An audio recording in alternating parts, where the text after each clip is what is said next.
Namaste, Namaskar all of you. Student, today we start a new chapter, chapter 12, friction. In this chapter we learn about what is friction, cause of friction, spring balance and friction in daily life. Student, we see that we can see or we can experience the friction in our daily life. You have already read about the forces of friction. हम लोग already previous chapter में force and pressure में हम लोग ने friction के बारे में पढ़ा है, फ्रिक्शनल फोर्स के बारे में. We experience friction in a many of our activity in daily life. हम लोग फ्रिक्शन की एक्टिविटीज़ को हम लोग डेली लाइफ में देख सकते हैं और एक्सपीरियंस कर सकते हैं. How we experience roll a ball on the ground. जैसे ही हम लोग रोल करते हैं बॉल को ग्राउंड पे तो क्या होता है, इट कम और रेस्ट आफ्टर सम टाइम क्या होता है, आफ्टर सम डायरेक्शन और after moving of some distance it stop moving. So this show come the force of acting on the ball. ये क्या शो करता है कि एक जो मूवमेंट के अगेंस्ट एक फोर्स वर्क कर रहा है, जो क्या कर रहा है, बॉल को स्टॉप करने का, which make the ball slow. और ये क्या कर रहा है, बॉल को स्लो कर दे रहा है या डायरेक्टली स्टॉप कर दे रहा है after few time. It is the force of friction. यही क्या है, फोर्स ऑफ फ्रिक्शन है. It is obvious that this force must be acting in opposite direction of motion of the ball. ये हमेशा opposite direction motion पे work करता है.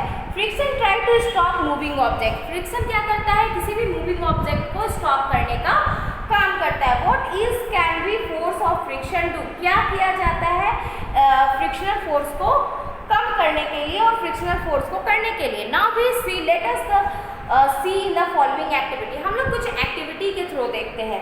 Push the heavy box and try to move from the left. अगर हम left और right हम लोग पुश करेंगे हैवी बॉक्स को और उसको लेफ्ट और राइट की तरफ, सपोज राइट अगर हम लोग लेफ्ट है तो राइट की तरफ पुश करेंगे, राइट है तो लेफ्ट की तरफ पुश करने की कोशिश करेंगे. Does it move when we apply some force apply greater than the force of the friction. जब ये तभी मूव करेगा जब क्या होगा, फोर्स ज़्यादा होगा फ्रिक्शनल फोर्स से. मतलब दैट मीन्स जो फोर्स जो अप्लाई हम लोग कर रहे हैं वो ज़्यादा होगा अगर फ्रिक्शनल फोर्स कम होगा. अगर फ्रिक्शनल फोर्स ज़्यादा होगा और क्या कहते हैं फोर्स कम होगा तो ये मूव नहीं कर पाएगा. और यहाँ पे दोनों कभी कभी ये दोनों फोर्स अप्लाई होते हैं, दोनों फोर्स साथ में अप्लाई होते हैं. फोर्स भी जो हम लोग मूवमेंट के लिए अप्लाई करते हैं और फ्रिक्शनल फोर्स भी. तो इससे क्या होता है, दोनों फोर्स आपस में वर्क करते हैं और after duration of the time ये क्या हो जाता है, स्टॉप मूवमेंट स्टार्ट हो जाता है. So that's why in this activity we show that the force of movement increase when. जैसे ही हम लोग फोर्स को इंक्रीज कर देते हैं बॉक्स मूव करना स्टार्ट हो जाता है due to the frictional force, due to the less of frictional force and increase the force. So student, next what prevent the box in moving inertia. क्या box को prevent करता है move करने के लिए, it is a frictional force. You have apply the significant force overcome frictional force of the box start moving. जैसे ही हम लोग अप्लाई करते हैं ओवरकम हो जाता है फ्रिक्शनल फोर्स से तो क्या हो जाता है, बॉक्स स्टार्ट हो जाता है. So now this activity so that the force of friction oppose the motion of the object. इस एक्टिविटी के थ्रू हम लोग देख सकते हैं जो फोर्स ऑफ फ्रिक्शनल है ये अपोज करता है मूवमेंट ऑफ द ऑब्जेक्ट पे. It also tends the stop of moving object. ये टेंड भी करता है, स्टॉप भी करता है मूविंग ऑब्जेक्ट को. It also tend the prevent of stationary object from the moving. और ये stationary object suppose that pen है, किसी भी स्टेशनरी ऑब्जेक्ट को और जनरली जो ऑब्जेक्ट्स को मूवमेंट के लिए से अपोज करता है. So now we can say that the definition of friction. अगर हम लोग इस बेसिस पे हम लोग देख सकते हैं what is the definition of friction. तो friction is a force that slow down moving object. Friction एक ऐसा फोर्स है जो क्या करता है, मूविंग ऑब्जेक्ट को स्लो करता है और prevent stationary object from moving. और क्या कर देता है, प्रिवेंट कर देता है स्टेशनरी ऑब्जेक्ट को मूव करने से. So I hope student you learn it. You learn it betterly. What is the frictional force? Now we learn about the cause of frictional force. What is the cause of frictional force? You have see the frictional force is a contact force. हम लोग देख सकते हैं कि frictional force क्या है, एक contact force है। So it has a compulsory that the two objects, यहाँ तो कॉन्टैक्ट बनाना जरूरी है, क्योंकि अगर हम लोग यहाँ देख रहे हैं कि ये कॉन्टैक्ट फोर्स है तो यहाँ पे कंपल्सरी काउज क्या होना चाहिए फ्रिक्शन का, कि यहाँ पे कॉन्टैक्ट हो दो ऑब्जेक्ट्स में। It act when the surface moving और trying to move over another surface. ये तभी एक्ट होता है जब एक सरफेस जब ट्राई करता है मूव करने के लिए दूसरे सरफेस का, तभी ये फ्रिक्शनल फोर्स वर्क करता है। Observe the surface of the table. अगर हम लोग टेबल पे किसी ऑब्जेक्ट को रखा हुआ ऑब्जर्व करेंगे तो पावरफुल मैग्नीफाइंग लेंस से, तो you will notice it is a rough and heavy very small irregular and the form of रोब्राइट्स। अगर हम लोग टेबल को देखते हैं तो हम लोग क्या देखते हैं, टेबल्स में जो होते हैं अगर हम लोग उसको मैग्नीफाइंग लेंस से देखते हैं तो टेबल्स में छोटे छोटे पोर्स और ग्रिड्स पाए जाते हैं। You can see the groups of write more clearly on the very rough surface such as a standard paper। अगर हम लोग अगर ये पोर्स को टेबल पे तो हम लोग लेंस के हेल्प से देख चुके हैं कि क्या इसमें पोर्स हैं, ग्रिड्स हैं, मतलब इसमें छोटे छोटे होल है, रफ सरफेस है। बट अगर हम लोग रफ सरफेस पे देखें, suppose that when we go in the street और रोड, तो वी सी these ग्रिड्स और होल्स और डायरेक्टली हम लोग को तब लेंस का जरूरत नहीं होता है उसको देखने के लिए।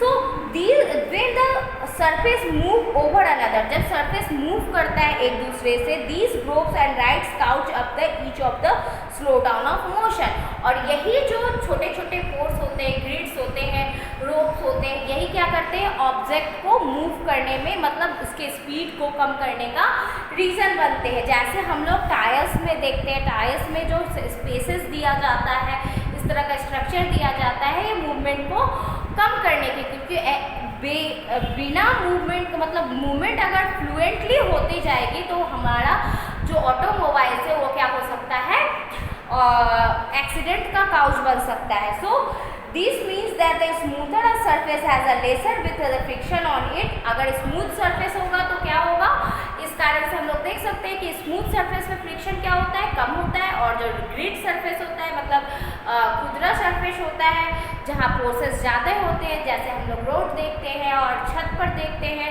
तो छत वगैरह का एरिया देखते हैं तो वहाँ पे फ्रिक्शनल फोर्स ज़्यादा होता है।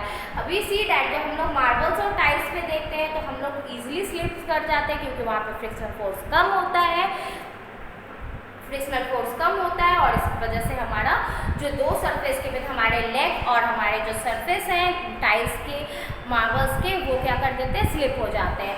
सेम अगर हम लोग अपने रूफ या स्ट्रीट्स पे जाते हैं तो वहाँ फ्रिक्शनल फोर्स ज़्यादा होता है, वहाँ पे हम लोग की गिरने या इस तरह की एक्टिविटीज़ नहीं होती है। तो इससे इस एक्टिविटी से क्लियर हो गया कि काउजेस क्या क्या है फ्रिक्शनल फोर्स के। फ्रिक्शनल फोर्स वहीं राइज होता है जहाँ ग्रिड्स होता है, जहाँ पोर्स होते हैं, मतलब सरफेस रुखरे होते हैं। दूसरा काउजेस क्या है, फ्रिक्शनल फोर्स के में कांटेक्ट होना चाहिए क्योंकि ये कांटेक्ट फोर्स है और ये अपोज होता है हमेशा अपोजिट डायरेक्शन में। These are the causes of the frictional force. Now we learn about the spring balance. What is the spring balance? Spring balance is this type of instrument when we use it. Spring balance is a device that measure force. Spring balance एक ऐसा device है जो क्या करता है, major करता है force को। It is used as a principle of greater of the force. ये ग्रेटर प्रिंसिपल के फोर्स पे वर्क करता है। The greater the extension that the force produce is called spring. जितना ज़्यादा ग्रेटर होगा फोर्स, ये जो स्प्रिंग है ना वो और नीचे अप डाउनवर्ड्स डायरेक्शन में फॉल करना स्टार्ट हो जाएगा और जितना फॉल करेगा उस रीडिंग के अकॉर्डिंग हम लोग उसके फोर्स को मेजर कर लेंगे। So it consist of the coiled spring with a pointer attach on it as the spring is stretch. जैसे ही स्प्रिंग स्ट्रेच होता है the pointer move on the graduate scale, और पॉइंटर क्या करने लगेगा, मूव करने लगेगा इस स्केल पे। ये जो स्केल आपको यहाँ पर प्रोवाइड है, the reading on the scale give the magnitude of force, और वही रीडिंग ऑफ स्केल क्या कर देगा, हम लोग को फोर्स का मैग्नीट्यूड दे देगा। Now do you understand why the ball roll on the smooth surface will travel a long distance before coming the rest then the roll of the rough surface। हम लोग एक एक्टिविटी देखते हैं कि अगर हम लोग smooth surface suppose that marbles और टाइल्स में बॉल को रोल करते हैं तो उसका मूवमेंट ज़्यादा होता है as compare of the rough surface. Why because हमने पहले ही ऑलरेडी आपको बताया है, due to this because the smooth surface there has no more pores, no more grooves, no more roots, that is why the frictional force is very less। And when we go in the street area, roofs area, the rough surface, so the frictional force work in opposite direction and it stop the object। इस वजह से क्या हो जाता है, जो ball जो होता है ज़्यादा दूर ट्रैवल नहीं कर पाती है। Now we learn about the friction is more when the pressure down because the interlocking or irregularity between the surface and the bricks of the floor। Friction क्या होता है, मोर प्रेशर देता है डाउनवर्ड्स डायरेक्शन में। जो friction होता है ना डाउनवर्ड्स डायरेक्शन में ज़्यादा प्रेशर देता है as compare of upward direction because interlocking और इरेगुलरिटी। ऐसा क्यों होता है, इंटरलॉकिंग के कारण, irregularity that means between the surface and bricks the floor, क्योंकि वो जो सरफेस और ब्रिक्स होता है ना फ्लोर का, इस कारण increase when the pass of two surface harder through the, और ये इंक्रीज होता है जब दो सरफेस के पास होता है। कैसे होता है, friction depend on the nature of the surface in contact. Friction depend करता है नेचर ऑफ सरफेस। मैंने पहले ही बताया, जो बॉल का जो एग्जांपल्स तो दिया है, वो एक सरफेस पे स्मूथ सरफेस पे फास्ट बॉल मूव कर रहा है बट अनदर सरफेस पे रफ सरफेस पे कुछ ही दूर मूव कर पा रहा है, चाहे स्लो मूव कर पा रहा है। तो ये जो फ्रिक्शनल होता है ना, फ्रिक्शनल फोर्स नेचर पे डिपेंड करता है। Friction depend on the mass of moving object. Friction ये भी इस पर भी डिपेंड करता है कि किसी ऑब्जेक्ट का मास कितना है। सपोज अगर हम इस पेन को मूव कराते हैं तो इसका फ्रिक्शनल फोर्स मतलब इसमें फ्रिक्शनल फोर्स कम लगेगा, इसका मूवमेंट ज़्यादा होगा क्योंकि इसका वेट कम है। अगर इसके अलावा अगर हम लोग हैवी बॉक्सेस का यूज करें, कबोर्ड्स का यूज करें, बेड का यूज करें जो आपके घर में होता है, तो वहाँ पे हम लोग देखते हैं उसमें फ्रिक्शनल फोर्स ज़्यादा लगेगा। तो फ्रिक्शनल फोर्स किस चीज़ पे निर्भर करता है, first it depend on the nature of the surface contact. ये surface nature of contact surface पे डिपेंड करता है। दूसरा ये क्या करता है, फ्रिक्शनल फोर्स डिपेंड करता है moving mass of the moving object. जो मास है इस मूविंग ऑब्जेक्ट का, उस पर डिपेंड करता है। I hope student you learn all this things very well. और now we learn about the friction in daily life. और एब्सोल्युटली फ्रिक्शन हमारे डेली लाइफ में बहुत ही यूजफुल है, बहुत कुछ हम लोग इससे करते हैं। फ्रिक्शन में जैसे हम लोग मूव कराते हैं, जो ऑटोमोबाइल्स हैं वो मूव करते हैं, तो ये हम लोग देखते हैं कि हमारी डेली लाइफ में फ्रिक्शनल फोर्स वर्क होता है। बहुत सारे ऐसे एक्टिविटी है जिसके कारण फ्रिक्शनल फोर्स वर्क होते हैं। So I hope student you learn all this things in this chapter, all things is clear. So in next class we learn about the next topic of this chapter. Thank you.